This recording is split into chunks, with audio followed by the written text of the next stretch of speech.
Hi friends, welcome to anywhere James. நான் உங்கள் James பேசுகிறேன்.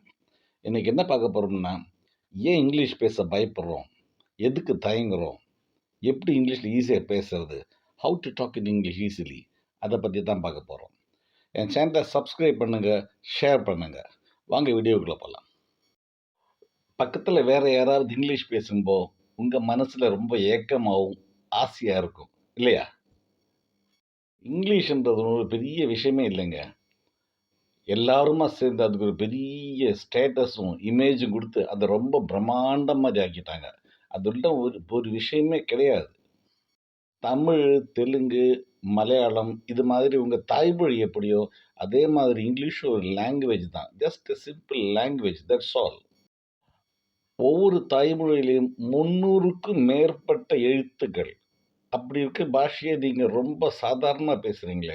இங்கிலீஷில் ஏ டு Z வெறும் 26 ஆல்ஃபாபெட்ஸ் தான். அதை எவ்வளோ ஈஸியாக பேசலாம் தெரியுங்களா? ஆனால் கொஞ்சம் ப்ராக்டிஸ் பண்ணணும். கண்டிப்பாக ப்ராக்டிஸ் பண்ணணும். கிராமரை பற்றி கவலையே படாதீங்க. உங்கள் தாய்மொழியை நீங்கள் கற்றுக்கிட்டப்போ, முதல்ல நீங்கள் சின்ன குழந்தையா இருந்தப்போ, உங்கள் அம்மா உங்கள் கையில் பேப்பரும் பேனாவையும் கொடுத்து முதல்ல கிராமராக சொல்லி கொடுத்தாங்க. கொஞ்சம் யோசிச்சு பாருங்க. ஏதோ பேசுனாங்க. நீங்களும் திருப்பி அம்மா, அப்பா அப்படி ஒன் பை ஒன்னாக கற்றுக்கிட்டு பேச தொடங்கினீங்க.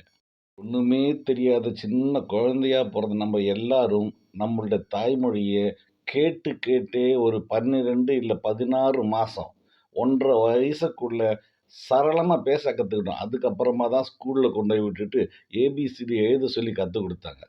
அப்படி இருக்கும்போது இங்கிலீஷ் ஒரு பாஷை தான். கேட்டு கேட்டே பேச கற்றுக்குங்க.